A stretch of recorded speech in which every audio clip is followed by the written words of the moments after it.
સૌને સૌને નમસ્કાર. પૂર્ણ પુરુષોત્તમ ભગવાન શ્રી કૃષ્ણના ચરણોમાં વંદન. એસપી ગરડા કોલેજનો પ્લાનિંગ ફોરમ વિભાગ સાથે જોડાયેલા ઇકોનોમિક્સ ડિપાર્ટમેન્ટના તમામ મિત્રો જે લઘુ શોધનું કાર્ય, ખૂબ કપરું કાર્ય છે, એ કર્યું છે. આ કાર્યક્રમમાં ઉપસ્થિત મારા વાઇસ પ્રિન્સિપલ ડૉક્ટર હિતેશભાઈ, પ્લાનિંગ ફોરમના અધ્યક્ષ અને ઇકોનોમિક્સ વિભાગના અધ્યક્ષ એવા ડૉક્ટર અરવિંદભાઈ, જે હમણાં જ થોડા દિવસ પહેલાં જ જેમને મદદનીશ અધ્યાપક એટલે આસિસ્ટન્ટ પ્રોફેસર તરીકેની નિયુક્તિ થઈ, 5 વર્ષ પૂર્ણ થઈને, એવા મારા સ્નેહી ડૉક્ટર પ્રોફેસર કિશોરભાઈ, નસરીન, વંદના, યશા બેન, સોનલ અને તમામ બચ્ચાઓ. આજે ખબર નહીં મને કેવી રીતે મુખ્ય મહેમાન બનાવી કાઢ્યું તે જ મને ખ્યાલ નથી આવતો. અને આ બધું ગિફ્ટ વાળું તો મહેરબાની કરી બીજી વાર આવું ના કરશો, કારણ કે મને કંઈ અમુક વસ્તુ મગજમાં નથી બેસતી એમને. હું 2-4 પરિપ્રેક્ષમાં વાત કરીશ આજે. પહેલાં તો એટલે હું બેઠો બેઠો વિચારતો હતો કે એમાં મારે શું કહેવું વિદ્યાર્થીઓને. અને આજે મને પહેલી વખત 10 વર્ષમાં પહેલી વખત એવું લાગી રહ્યું છે. મને હું દરેક કાર્યક્રમમાં કહું છું કે શરૂઆત નસરીનથી કરું, તો નસરીને શરૂઆત પણ કરી અને છેલ્લે મને જ્યારે એણે બોલાવ્યો ત્યારે કેટલું બધું કહી દીધું મારા વિશે.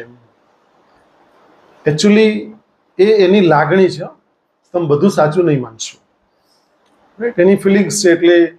એટલે હું નસરીનનો અંતઃકરણપૂર્વક આભાર વ્યક્ત કરું છું, કારણ કે એણે મને મોટો બનાવ્યો, બાકી હું છું નહીં. ગતિશીલ ને કેટલા બધા શબ્દ વાપરી કાઢ્યા, કારણ કે એટલું સમજુ છું કે શબ્દ એ બ્રહ્મ છે. અને કદાચ એ બોલી કદાચ આવતીકાલે એ દિશામાં જઈ પણ શકે, કારણ કે શબ્દ હું વિશ્વાસ કરું છું. પહેલો આભાર નસરીનનો. બીજો આભાર માનું મારા વાઇસ પ્રિન્સિપલ હિતેશભાઈનો. બહુ ઓછા પ્રસંગો થાય કે જેમાં એમણે શરૂઆતમાં ઉદ્બોધન કરવાનું આવે, બાકી બેટિંગ હું જ કરી જાઉં. બાકી તમે જોયું 2-4 કાર્યક્રમમાં એવું થયું કે હિતેશભાઈ જ્યારે એ બેટિંગ કરવાનો વારો આવે તો મસ્ત બેટિંગ કરે અને મારી કરતા ઉત્તમ બોલે. એકવાર જોરદાર તાળી એના માટે. અમારે તો બધા બેટ્સમેન લોકો છે, એટલે જે પેલા મેઇન બેટ્સમેન તેંડુલકર જ જો બરાબર હોય તો પાછળના બેટ્સમેન રમી જ જાય. એટલે હિતેશભાઈ પણ બહુ જ સારું બોલે છે અને જ્યારે મેં એમને સાંભળ્યા ત્યારે ચોક્કસ અભ્યાસ કરીને આવે છે. હવે એ તો એમની ગળથૂથીમાં હતું જ, પણ મારી સાથે રહીને એટલું હું ચોક્કસ આત્મવિશ્વાસપૂર્વક કહી શકું કે મારી સાથે રહીને એક અલગ એંગલથી ટેવાઈ ગયા છે. અને બીજી એક વસ્તુ તમે ખાસ જોઈ હશે, એક વિદ્યાર્થી તરીકેના એક પરિપ્રેક્ષથી પણ તમે જુઓ ને તો જોઈ હશે કે દરેક અધ્યાપકોની કામ કરવાની શૈલી દરેકની અલગ અલગ છે અને દરેક બહુ જ નિષ્ઠાપૂર્વક કામ કરે, કમિટમેન્ટ સાથે કામ કરે છે. એટલે હિતેશભાઈએ પણ મને થોડો એમ અપલિફ્ટ કર્યો. એ બદલ હિતેશભાઈનો પણ અંતઃકરણપૂર્વક આભાર વ્યક્ત કરું છું. બાકી કોણ રહી જાય? અરવિંદભાઈએ પણ એમની વાતમાં કહી દીધું. અને અરવિંદભાઈ જે કહ્યું સત્ય એટલા માટે છે કે તમામ અધ્યાપકો સહમત થશે મારી વાત જોડે, કારણ કે હું જે બોલું છું એ જ કરું છું. મારો સ્વભાવ છે. હું નથી બોલતો એ નથી કરતો. હું શ્રીમદ ભાગવત ગીતા વાંચું છું તો હું બચ્ચાઓને વાંચવા કહું છું. હું મારા પિતાશ્રી માતાશ્રીને પગે લાગું છું તો પગે લાગવાનું કહું છું. હું જેનું પાલન કરું છું એ કહું છું. એટલે એ શબ્દોમાં તાકાત આવે છે. એટલે અરવિંદભાઈ પણ શા માટે બાકી રહી જાય? એટલે એમણે જે કહ્યું એ વાત સાથે દરેક અધ્યાપકો સહમત અચૂક થશે, કારણ કે હું એકવાર કામ સોંપી દીધા પછી પૂછતો નથી. હું પૂર્ણ વિશ્વાસ રાખું છું. હિતેશભાઈને વાઇસ પ્રિન્સિપલ તરીકેનું પદ આપ્યું છે તો હું માથાકૂટ જ નહીં કરું એમ. અરવિંદભાઈ કે આમ કરવાનું છે, હિતેશભાઈ કે સર આમ કરવાનું છે, વાત પતી ગઈ ત્યાં આગળ. પછી હું નથી એમના ઇન્ટરફિયર નથી થતો. બાકી તો બીજી કોલેજોમાં જે અધ્યાપકો નોકરી નસરીન તો કરીને આવી છે તો ખબર છે, ઇવન કેસી પટેલ સાહેબ પણ કરીને આવ્યા છે. અરવિંદભાઈ, હું, હિતેશભાઈ પણ જોડે કરીને આવ્યા છે. હું ને અરવિંદભાઈ એવા અંતિમ બેટ્સમેન હોઈશું કે શરૂઆત ગારડા કોલેજથી કરીને અંત બી ગારડા કોલેજમાં કરીશું. એટલે આવા બેટ્સમેન બહુ ઓછા હોય કે છેલ્લે સુધી નોટ આઉટ રહે. કારણ કે અમારું બી કાઉન્ટડાઉન એકચ્યુઅલી ચાલુ થઈ ગયેલું. કારણ કે અમારી તારીખો નજદીક આવી રહી છે. 31/10/2028, 29/11/91 દિવસે અમારી એપોઇન્ટમેન્ટ મારી ને અરવિંદભાઈની જોડે જ થયેલી. એક જ દિવસ અમે સાથે 7 જણા આવેલા. એક જ દિવસ એપોઇન્ટમેન્ટ છે, 29/11/91. અને અમારી જે જવાની તારીખ છે એ ફિક્સ છે 31/10/2028. આ જવાની તારીખ ફિક્સ. એટલે અમારા મહિનાઓ, દિવસો કાઉન્ટડાઉન થવા માંડ્યા. એટલે અરવિંદભાઈએ પણ જે વાત કરી છે હું સહમત થાઉં છું. કારણ કે હું છૂટો દોર આપી દઉં છું કામ કર્યા પછી. અને મને ખરેખર બહુ આત્મવિશ્વાસ છે તમામ અધ્યાપકો ઉપર, મારા બિન શૈક્ષણિક કર્મચારીઓ ઉપર, કે લોકો એટલું સુંદર કામ કરે છે. અને તમે ગેધરિંગ દિવસે જોયું કે હંમેશા શ્રેય એ લોકોને, અને સાચે કહું છું, બહુ સભાનતાપૂર્વક બોલી રહ્યો છું, કે આ લોકો જે કામ કરે છે ને એને કારણે જ બધું થાય છે. હું તો કશું જ નથી કરતો, સાચે કહું છું, હું કંઈ જ નહીં કરું. તો મારી ઓફિસમાં આવો ને, તમે જોયું હશે, જે લોકો આવ્યા છે લોકોને ખબર છે કે મારી ઓફિસમાં કામ જ નહીં હોય. હું ફ્રી જ બેઠો હું, રાઈટ. કારણ કે મારી પાસે કામ જ નથી. જે કામ છે એ કરવાના જે સમય છે એ સમય હું કામ જ કરતો હોઉં છું. પણ ઓલવેઝ 10 વર્ષની અંદર જે કામ કર્યું છે એ મારા બિન શૈક્ષણિક કર્મચારીઓ, અધ્યાપકોએ બહુ જબરજસ્ત કામ કર્યું. એકવાર જોરદાર તાળી લોકો માટે પણ. રહી વાત એક બીજા અભિનંદન પણ મારા અરવિંદભાઈને અને ટીમને આપવા છે. કારણ કે મિતેશભાઈને પૂછ્યું કે આવું સંશોધન, કારણ કે પ્લાનિંગ ફોરમમાં અમારા આગળના અધ્યાપકો બહુ સારું સંનિષ્ઠતાપૂર્વક કામ કરતા. આપણે લોકો નિબંધ જ લખાવતા, અને એક પ્રક્રિયા છે, એ કામ પૂરું કરવાની પ્રક્રિયા છે. અને મને આવું વેટ કાઢે તો બિલકુલ નથી ગમતું. પણ હવે મારી પણ મર્યાદા છે. અમુક વસ્તુ અમુક લોકો સાથે અમુક રીતે જ હું કામ લઈ શકું એમ. કારણ કે દરેકને હું આટલા વર્ષોથી, મારું 34મું વર્ષ ચાલે છે અધ્યાપક તરીકેનું, એટલે દરેકને અંદરથી ઓળખું કે કોની કેટલી કેપેસિટી છે.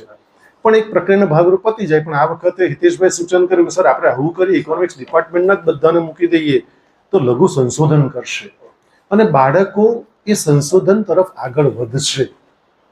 અને સાયકોલોજી અને ઇકોનોમિક્સ એ બંને એકબીજાના પરિપ્રેક્ષ્ય છે. બંને જોડે, બંને વિજ્ઞાન છે, બોથ આર સાયન્સીસ છે. અને બંનેની એકબીજા સાથે જરૂર પડે છે. મિત્રો, તમે માંગ અને પુરવઠાની વાત કરો છો ને સાયકોલોજી વર્તનની વાત કરે છે, રાઈટ. એટલે અરવિંદભાઈને મારા 10 વર્ષના કાર્યકાળમાં આવું સુંદર મેગેઝિન સ્વરૂપનું લઘુ શોધ બનાવવું એ એકવાર કાબિલે તારીફ છે. કારણ કે માધ્યમ તમે બન્યા છો એ વાતનો મને ખૂબ આનંદ છે. કારણ કે એ લોકો તો તમને માર્ગદર્શક છે. એકચ્યુઅલી ફિલ્ડમાં તો તમે ગયા છો, અને ફિલ્ડમાં જઈને તમે જે લોકો સાથે મળ્યા, અમુક લોકોએ જવાબ આપ્યા હશે, અમુક લોકોએ જવાબ ના આપ્યા હોય, અમુક લોકો જવાબ છુપાવતા હોય, અમુક લોકો તમને બરાબર કંઈક ટિપ્પણ નહીં કર્યા હોય, પણ એટલીસ્ટ તમે પ્રયત્ન કર્યો અને દરેક પાસે જવાનો પ્રયત્ન કરીને જે પણ ઇન્ફોર્મેશન્સ આપી, જે આપણી પ્રશ્નાવલી હતી એ પ્રમાણે તમે જે કામ કર્યું છે એ પણ કાબિલ તારીફ છે. તમે સુંદર કામ કરે. તમારા માટે પણ એકવાર જોરદાર તારીફ થઈ જાય. 39 બાળકો 50 જણ પાસે જઈને જે કામ કર્યું છે, આ લોકોએ ખરેખર ખૂબ સારું માર્ગદર્શન આપ્યું છે. એટલે હું આખા ઇકોનોમિક્સ ડિપાર્ટમેન્ટને અને પ્લાનિંગ ફોરમ સમિતિના તમામ મિત્રોને ખરેખર હૃદયના અભિનંદન ગારડા કોલેજ પરિવાર તરફથી આપું છું. મિત્રો, આ એક પરિપ્રેક્ષ્ય મારે વાત મૂકવી હતી આપ સમક્ષ કે એકચ્યુઅલી ક્રેડિટ હું કંઈ પણ નથી લેતો. કારણ કે ક્રેડિટ લેવ એટલે ઉધાર થઈ જાય. ક્રેડિટનો અર્થ ઉધાર, ઇકોનોમિક્સ વાળા ઉધાર છે. મારી પાસે ઉધારું નથી રહેતું, હું રોકડું રાખું છું, રાઈટ. એટલે વોટ ઓફ થેન્ક્સ પણ કરવાનું તે બહુ પ્રોપર જગ્યાએ ને પ્રોપર વેમાં ને ઇમિડિયેટલી થવું જોઈએ. નંબર 1. એન્ડ નંબર 2, મિત્રો, આજે મારે હિતેશભાઈ કહ્યું તેમ એમણે પણ બહુ સરસ વાત કરી. 2-3 વાત આપ સમક્ષ મૂકવી છે. કારણ કે મારા 34 વર્ષના અધ્યાપન અને અધ્યયન કાર્યની અંદર અંકિત સાથે ઘણી બધી જગ્યાએ અમે જઈએ છીએ. હમણાં પણ એન્જિનિયરિંગ કોલેજમાં જઈને આવ્યા. એક વસ્તુ મને સમજાય, હજારો પુસ્તકો વાંચ્યા પછી અને હજારો પ્રવચનો સાંભળ્યા પછી અને એવા મિત્રોનો સત્સંગ કર્યો કે જેને કારણે મને શીખવાનું મળ્યું કે તમે સેંકડો પુસ્તકો વાંચો એની કરતા જો તમે એવી સુંદર મજાની સ્ટોરી જો તમે કહો, કારણ કે વાર્તા સાંભળવી ખબર નહીં આપણો સંસ્કાર છે. આપણે નાના હતા ને મમ્મી આપણને વાર્તા કહેતી, દાદી વાર્તા કહેતી, આપણને સરસ મજાની ઊંઘ આવી જતી. અને કેટલીક વાર્તાઓ આજે પણ આપણને એ જ સ્વરૂપમાં યાદ છે. પણ હાલની મમ્મીઓને વાર્તા આવડતી જ નથી. આ પણ એક કઠિનાઈની વાત છે, કારણ કે વાંચન ઘટ્યું છે. વાંચન કોઈ મમ્મીને કોઈને ટાઈમ જ નથી. રાઈટ? આ વસ્તુ મને સમજાય એટલે આપ સાથે હું 2-3 વાત મૂકી દઉં. એમાં પહેલી વાત, એક પિતાશ્રી, ખાસી ઉંમર હતી, એનો દીકરો યુવાન હતો. આ કદાચ તમે તમારા જીવનમાં સત્ય સ્વરૂપે લઈ શકો છો. યુવાન દીકરાને વૃદ્ધ પિતા જ્યારે મરણ પથારીએ સૂતેલા હતા અને એના હાથમાં રહેલું ઘડિયાળ, બહુ જ જૂનું ઘડિયાળ, એના દીકરાને હાથમાં પકડાવે છે અને કહે છે કે બેટા, ઘડિયાળ હું તને આપું છું, મારા દાદાએ મને આપેલું, બહુ જૂનું ઘડિયાળ છે. એટલે દીકરાએ સહર્ષ હાથમાં લીધું અને પિતાશ્રી કહ્યું કે મળતા મળતા મારી 2-3 અંતિમ ઈચ્છા છે તે પૂરી કરી દે. તો કે પિતાશ્રી બોલો, શું કરવું છે? તો કે આપણી બાજુમાં જ થોડે દૂર અંતરે જ કબાડી ખાનું છે. મિત્રો, આખા વિશ્વમાં જે વ્યવસાય છે ને, તમને કદાચ ખબર હશે, આપવાવાળાના વ્યવસાય છે. દૂધ કોણ આપે? દૂધ આપવાવાળો. લઈએ આપણે, પેપર કોણ આપે? તો પેપર આપવાવાળો. શાકભાજી કોણ આપે? શાકભાજી આપવાવાળો. શિક્ષક કોણ છે? જ્ઞાન આપવાવાળો. વકીલ કોણ છે? સલાહ આપવાવાળો. આખા વિશ્વમાં તમે આ અભિગમથી જો જોશો ને, આ એંગલથી જો જોશો, તો દરેક વિશ્વનો વ્યવસાય હિતેશભાઈ આપવાવાળા નામ પરથી પ્રસિદ્ધ છે. એક જ વ્યવસાય છે. મેં હિતેશભાઈને પણ રિક્વેસ્ટ કરી કે આ વિડીયો તમે જોજો. એક જ વ્યવસાય છે જે વ્યવસાય લેવાવાળાના નામથી છે, અને એ છે કબાડી. એમાં કબાડી ખાનું જૂનો પુરાનો માલ સામાન લે છે અને તમને પૈસા આપે છે.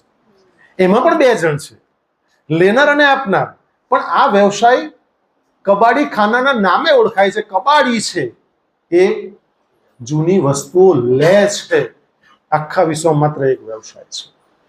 સ્ટુડન્ટ અને અધ્યાપકમાં પણ બે જણ છે. કોણ આપે છે? આમાં આપે છે, પેલામાં લે છે. આ ફરક સમજજો, બહુ પાતળી ભેદરેખા છે. અધ્યાપક શિક્ષણ આપે છે અને 1 તારીખે પગાર લે છે. વકીલ સલાહ આપે છે અને તમારી પાસે પૈસા લે છે. ડોક્ટર દવા આપે છે અને પછી પૈસા લે છે. Right or wrong? પેપર વાળો આપણને પેપર આપે છે અને પછી પૈસા લે છે મહિનાના અંતે.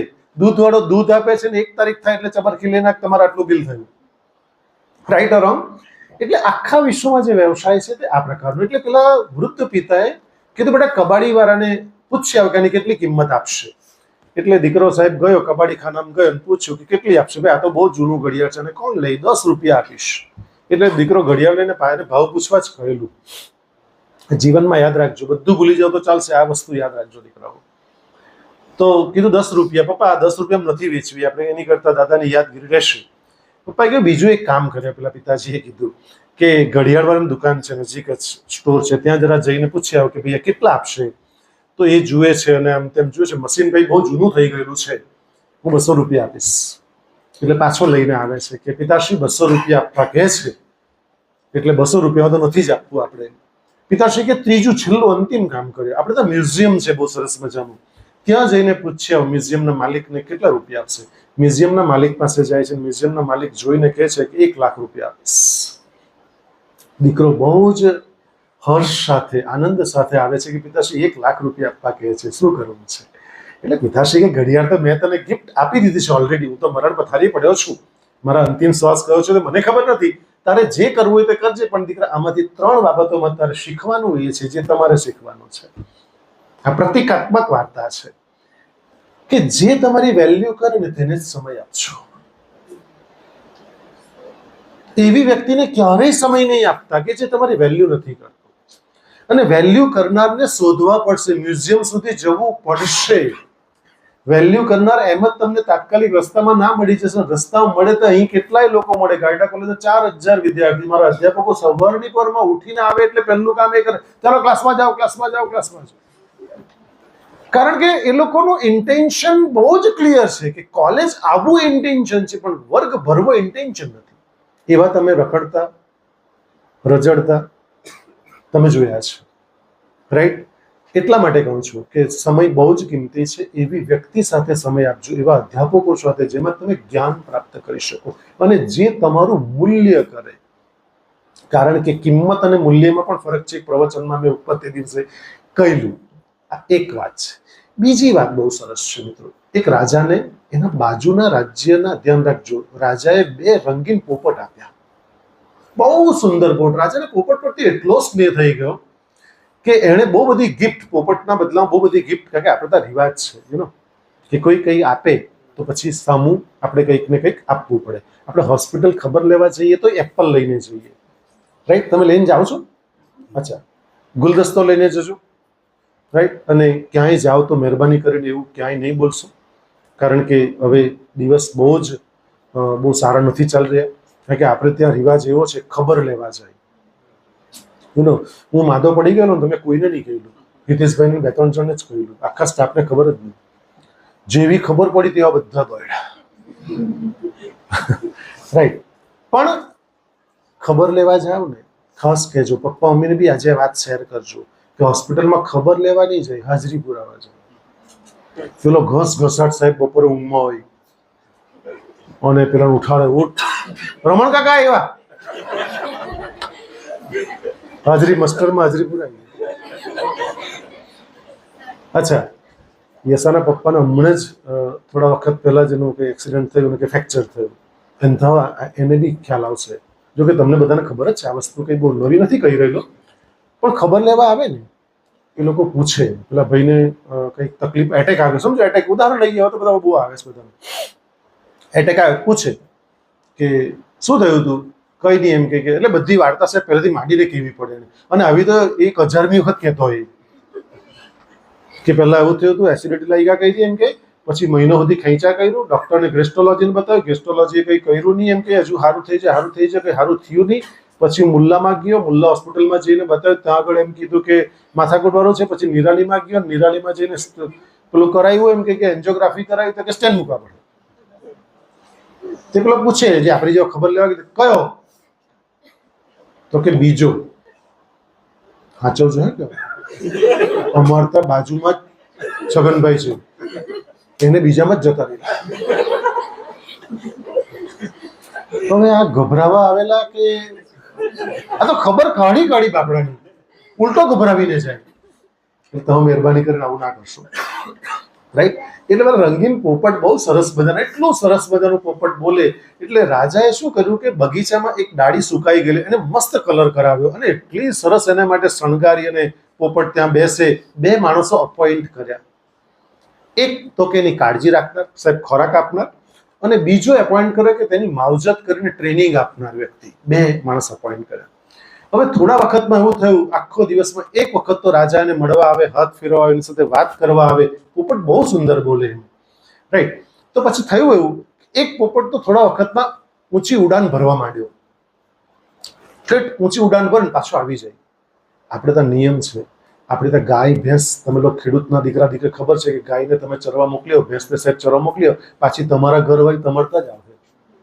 એ બીજા કોઈના ઘરે જઈને ખીલે નહીં ઊભી રહી જાય. આ નિયમ છે પક્ષીઓનો.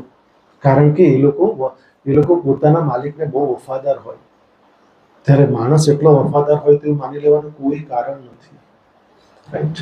એટલે પેલો પોપટ ઉડાન ભરે, બીજો નહીં ઉડાન ભરે, બીજો ઉડાન નહીં ભરે. રાજા કે ભાઈ આ ઉડતો છે ને આ કેમ નથી ઉડતો? એમ કે રાજાજી ખબર નહીં, હું બહુ ટ્રેનિંગ આપું છું કે ઉડ છતાં ઉડતો નથી. કે હજી પ્રયત્ન કર, કારણ કે એને ખાવાનું વ્યવસ્થિત મળી જાય, એને પાણી વ્યવસ્થિત મળી જાય, બધું જ એની સેવા ચાકરી બરાબર થાય, પણ ઉડે નહીં. એક નહીં ઉડે. એટલે રાજાએ કીધું કે ભાઈ એક્સપર્ટને બોલાવ્યા, વૈદરાજ પંડિતને બોલાવ્યા, એના અલગ ટ્રેનરને બોલાવ્યા, સ્પેશિયલ ટ્રેનરને બોલાવ્યા કે ઉડાવી શકે. તો બધાએ જોઈશે કે એના શરીરમાં કોઈ ખામી નહીં મળે, છતાં ઉડે નહીં. એટલે રાજાએ પછી રાજ્યમાં ઢંઢેરો પીતાવ્યો કે જે આ એક પોપટને ઉડવાની ટ્રેનિંગ આપી શકશે, ઉડાવી શકશે, આ તમારા માટે ગિફ્ટ છે આજના દિવસે, ઉડાવી શકશે, એને મોં માંગ્યું ઇનામ હું આપીશ. એટલે બધાએ પ્રયત્ન કર્યા, નિષ્ફળ ગયા. એક ખેડૂતને એમ થયું કે લાવ આજે હું જઈ આવું. એટલે ખેડૂત એ બગીચામાં ગયો અને બગીચામાં જઈને એણે પોપટને ઉડતો કરી નાખ્યો. રાજા જ્યારે એની બારીમાંથી જોયું તો બેવ પોપટ ઉડાન ભરી પાછા આવી ગયા, પાછી ઉડાન ભરી પાછા આવી ગયા. તો રાજા તરત પેલા ખેડૂતને મળ્યા કે તે શું કર્યું, તેવું શું કે ઉડવા માંડ્યો એમ. એટલે એણે કીધું, ધ્યાનથી સાંભળજો દીકરા, એણે કીધું કે રાજાજી મેં કશું નહીં કર્યું, જે ડાળી ઉપર બેસતો તો ડાળી કાપી નાખી. બીજું, એનો ખોરાક બંધ કરી દીધો, તો જ ઉડવાનો પ્રયત્ન કરશે. મિત્રો, વિદ્યાર્થી જીવનમાં અને યુવાવસ્થામાં આપણે જ્યારે કમ્ફર્ટ ઝોનમાં હોઈએ છીએ ત્યારે આપણે નહીં કરવું પડે ત્યાં સુધી સારું એવું લગભગ કામ આપણે કરતા નથી, અને કમ્ફર્ટ ઝોનની બહાર નીકળશો તો જ તમે ઉડાન ભરી શકશો. જ્યાં સુધી કમ્ફર્ટ ઝોનમાં રહેશો ત્યાં સુધી ક્યારેય કોઈની પ્રગતિ થઈ હોય તેવું મેં આજ સુધી ક્યાંય જોયું નથી. એટલે જ્યારે ખોરાક બંધ થાય ને તો જ પછી એ ખોરાકનો પ્રયત્ન કરવા માટે શોધવા નીકળશે. તમે હમણાં પૂર્ણપણે બીપીએલ છો. બીપીએલ એટલે બાપુના પૈસે લહેર કરો છો, હા ને? એટલે તમારે એક્ટિવા પણ જોઈએ, તમારે 16 પ્રોમેક્સ જોઈએ, એપલનો જ જોઈએ, અને સેમસંગનો જોઈએ તો પેલો નવો આવ્યો તો ડબ્બી વાળો એમ, એટલે લાખ 1.5 લાખ રૂપિયાનો, તો તે જ જોઈએ, રાઈટ? સારામાંનું બાઇક દીકરીઓ માટે કોઈ એક્ટિવા, બાકી દીકરાઓ માટે તો સારામાંનું બાઇક અને પછી કોઈ કાર પણ લઈને જતા જોઈએ તેવું જોઈએ. જોઈએ તેનો વાંધો નથી, પણ હમણાં બીપીએલ છો. હું તમામને નમ્ર વિનંતી કરું છું કે APL as early as possible થઈ જાવ. કારણ કે હમણાં જ 2-3 જગ્યાએ 2-3 વાતો કરીને આવ્યો કે 56 કંપનીનો સીઈઓ છે, સૂર્યાંશ 13 વર્ષનો, રાઈટ? એવા તો કઈ કેટલાય છોકરાની વાત મેં આર્યન શુક્લાની વાત તે દિવસે અહીંથી જ મેં મૂકી હતી. એટલે તમારી કરતા બહુ નાના છોકરા, 10, 12, 15 વર્ષના છોકરાઓ વિશ્વને ગજાવ્યો છે. હું આશા અપેક્ષા એવી રાખું છું કે તમે ગારડા કોલેજમાં આ રીતે પાક છે, સરે કીધું તેમ ઉડાન તમે ભરી શકો છો, એની કોઈ ના નથી. પણ જિંદગીમાં હંમેશા ધ્યાન રાખજો, પગ તમારા જમીનને અડેલા હોવા જોઈએ. ઉડાન ભરવાની છૂટ છે, પગ તમારા જમીનને અડેલા હોવા જોઈએ. અને અંતિમ વાત, આ કરી શકશો તેને માટે જવાબદાર કોણ? તો કે તમારો મેન્ટર, તમારો શિક્ષક, તમારો ગાઈડ, તમારો ગુરુ, તમે જે નામ આપો તે. હું મેન્ટર કહું છું, કારણ કે જો મેન્ટર નહીં હશે ને જીવનમાં તો તમે ક્યારેય સક્સેસ નહીં થાવ. કારણ કે જીવનનો અમ્પાયર બહુ જરૂરી છે. નિર્ણય તમે નહીં લઈ શકો, રમવાની છૂટ છે. ગઈકાલે તમે જોયું ન્યુઝીલેન્ડ જીતી ગયું, તે દિવસે ભારત જીતી ગયું, અને હવે આવતીકાલે પરમ દિવસે છે જ, એમાં પણ ભારત જીતશે જ. કેટલું કોન્ફિડન્સથી કહું છું, રાઈટ? વિરાટ કોહલીને રમવાની છૂટ છે. વિરાટ કોહલી જાતે જાતે એમ કે મારા 4 એવું કે એવું નહીં કે. વકીલને દલીલ કરવાની છૂટ છે, જજમેન્ટ આપવાની છૂટ છે ને? તમને પરીક્ષામાં પેપર લખવાની છૂટ છે, માર્ક્સ આપવાની છૂટ છે. કેટલા લોકો સુપર અમારી સાઇન કરો તો પૂરા લોકો સહી કરી દે. જ્યાં સિગ્નેચર અમારી આવે, એક્ઝામિનરની સિગ્નેચર આવે, ત્યાં છોકરા લોકો બી સહી કરી દે. એટલે ભવિષ્યના એક્ઝામિનર બની શકો છો, એમાં કોઈ શંકા નથી, પણ અમને નહીં કરતા એમ. એટલે પેપર લખવાની છૂટ છે, પણ તપાસવાની છૂટ તો તમને છે જ નહીં, રાઈટ? એટલે જીવનનો મેન્ટર હોવો બહુ જરૂરી છે. નિર્ણય કોઈક લેશે. ક્રિકેટમાં તમે જુઓ, અમ્પાયરે નિર્ણય લે છે, કબડ્ડીમાં પણ નિર્ણય લે છે, રાઈટ? જે પણ તમે વિશ્વની કોઈ પણ ગેમ જોશો ને એમાં નિર્ણય હશે. રમનાર જાતે નિર્ણય નહીં લે, એ વસ્તુ પાકી છે. એટલે તમે જીવનરૂપી જે રમત છે એમાં રમત રમો, તમે જીવન જીવો, કોઈ વાંધો નથી, પણ નિર્ણય તમારો કોક લેશે. મેન્ટર હોવો બહુ જરૂરી. એટલે ગાયડા કોલેજ માત્ર એક એવી કોલેજ છે કે જેમાં મેન્ટર મેન્ટી કાર્યક્રમ ચાલે છે. પણ થોડુંક અમારું દુર્ભાગ્ય એવું છે કે 150 છોકરાઓ અધ્યાપકોને આપેલા છે, જ્યારે મીટિંગ બોલાવે છે ત્યારે 40-50 છોકરા પણ હાજર રહેતા નથી. એ અમારું દુર્ભાગ્ય છે, તમારું દુર્ભાગ્ય નથી. કારણ કે અમે બાળકો સુધી પહોંચી શકતા નથી, કારણ કે અમારે તો ઘર સુધી પહોંચવું છે. તો અમારી 100% અમારે કેર લેવી છે. અને ગાયડા કોલેજ માત્ર એક એવી કોલેજ છે કે વિદ્યાર્થીઓને 101% કેર લે છે. બાળકને કોઈ પણ પ્રકારની તકલીફ, બાળક માંદવું પડે તો ગાયડા કોલેજના અધ્યાપકો પૈસા આપે છે. તમને નહીં ખબર તો કહું, એક દીકરીને ખરેખર કિડની કે શરીરની કોઈ તકલીફ પડી ગયેલી, આશાબેન આપણે તો લાખ રૂપિયા ઉપર ખર્ચ્યા એ દીકરી માટે, અને દીકરી આજે એકદમ સાચી સમૂર્તિ થઈ ગઈ. એવા તો કઈ કેટલા દીકરા, કોઈ એકાદ બે દીકરા એક્સિડન્ટમાં મૃત્યુ પામ્યા, કોઈનું નહેરમાં વહી જવાથી મૃત્યુ થયું. તો અમે લોકો હિતેશભાઈ સાથે આખો અમારી ગાયડા કોલેજ પરિવારના સભ્યો ઠેઠ સોનગઢ, વ્યારા, કાં કેટલું દૂર મહારાષ્ટ્રની બોર્ડર પર જઈને અમે ખસાવે રૂપિયા ભેગા કરીને આપ્યા વાળા અમે લોકો. એટલે ગાયડા કોલેજ સતત ચિંતા અને ચિંતન કરે છે વિદ્યાર્થીઓનું, કારણ કે અમારા કેન્દ્રમાં અને મારા અધ્યાપકોના કેન્દ્રમાં માત્ર તમે છો. એટલે મેન્ટર હોવો બહુ જરૂરી છે. એક દિવસની વાત તમને કહું, લાસ્ટ વાત, તમને બહુ મજા આવશે. સિંહે ગાયને જોઈ, ગાયે સિંહને જોયો. સિંહ ભૂખ્યો હતો એટલે પાછળ પડ્યો. એટલો જોરમાં એટલો દોડ્યો, ગાય બી બહુ જોરમાં દોડી. કારણ કે ગાયે શું બચાવવું હતું? પ્રાણ બચાવવા હતા, જીવ બચાવવો હતો. રાઈટ. આ શાને માટે દોડતો હતો? સિંહ પેટ માટે દોડતો. જિંદગીમાં યાદ રાખજો, પેટવાન કરતા પ્રાણવાન મહાન હોય છે. એટલે હિતેશભાઈ બહુ સુંદર વાત કરી. બીજું સત્ય કીધું તેમાં કે ભાઈ તમે કમિટમેન્ટથી કામ કરો, એટલા તમે અંદર ગુલમિલ જાઓ, તમે એટલા બધા ઇન્વોલ્વ થઈ જાઓ એમ કે મારું. અને ગાયડા કોલેજના અધ્યાપકોનો એક પ્રયત્ન કરું કે તમે મારું કહીને કામ કરો તો બહુ મજા આવશે. જ્યાં સુધી મારાની ભાવના નહીં આવશે ને મારું પોતાની ભાવના નહીં આવશે ને ત્યાં સુધી કામમાં બહુ ભલી વાત ના રહે. એક કમિટમેન્ટ સાથે કામ કરશો તો ગાયડા કોલેજ હજી પણ જે 10 વર્ષમાં જે જગ્યાએ છે, આવતા 10 વર્ષમાં ક્યાંની ક્યાં પહોંચી જશે.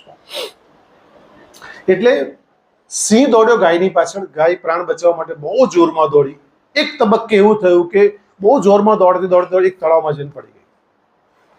હવે ગાયને તરતા આવડે, તરતી આગળ ગઈ, પણ બહુ જ દડ પેલો લીસ્સો કાદવ હતો સાહેબ, એ અંદર ફસાતી ગઈ. માત્ર ગાયનું ડોકું રહી ગયું.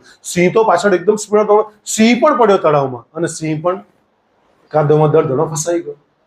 બંને વચ્ચે માત્ર 10 ફૂટનું અંતર. આરામથી ખાઈ શકે પણ જઈ શકે નહીં. ખાઈ શકે તેવી સિચ્યુએશન હતી પણ જઈ ના શક્યો.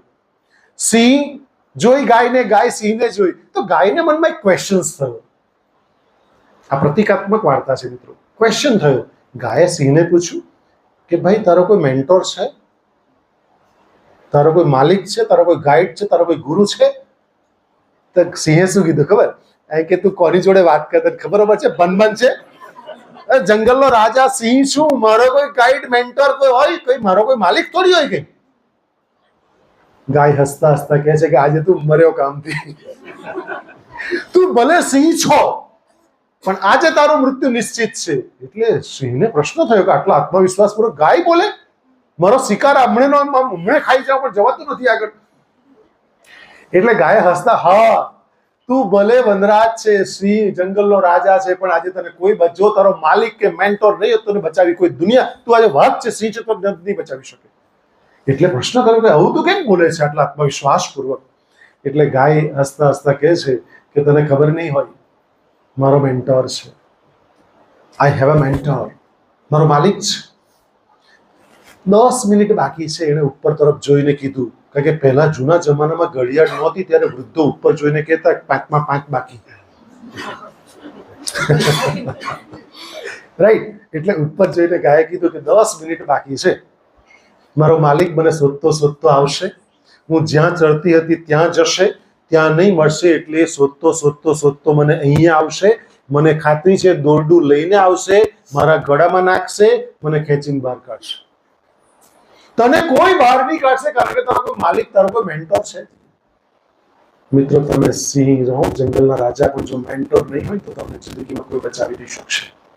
એટલે તમારા જીવનમાં મેન્ટર હોવો, ગાઈડ હોવો બહુ જ જરૂરી છે. તમે બહુ જ સદભાગી છો કે બહુ જ સારા હાથોમાં તમારા મા બાપે અમને સોંપ્યા છે, અને અમે અમારું ઉત્તરદાયિત્વ બહુ જ નિષ્ઠા અને પ્રમાણિકતા પૂર્વક નિભાવી રહ્યા છે. એનું અમને ગર્વ છે. ગાયડા કોલેજ પરિવારને ગર્વ છે કે બહુ જ યોગ્ય જગ્યાએ તમને મોકલ્યા છે, અને તમારું જતન કરવું એ અમારો સંસ્કાર છે. તો આજના પ્રસંગે જે લઘુ શોધ નિબંધ તમે જે મહેનત કરી છે, પ્લાનિંગ ફર્મના અરવિંદભાઈના નેતૃત્વ હેઠળ જે કામ થયું છે, તમામ અધ્યાપક મિત્રોએ બહુ સુંદર કામગીરી કરી છે, અને તમે પણ સહયોગી થયા છો. આ યજ્ઞમાં આહુતિ આપવા જેવું કામ, પુણ્યનું કામ તમે કર્યું છે. તો જીવનમાં પણ તમે ઉત્તરોત્તર આ જ રીતે સંશોધન ક્ષેત્રમાં આગળ વધો અને પ્રગતિ કરો તેવી આજના દિવસે શુભકામનાઓ પાઠવું છું, શુભેચ્છાઓ પાઠવું છું અને મારી ચર્ચાને માત્ર અલ્પ વિરામ આપું છું. ફરી પાછા મળીશું. ધન્યવાદ. જય હિન્દ, જય ભારત.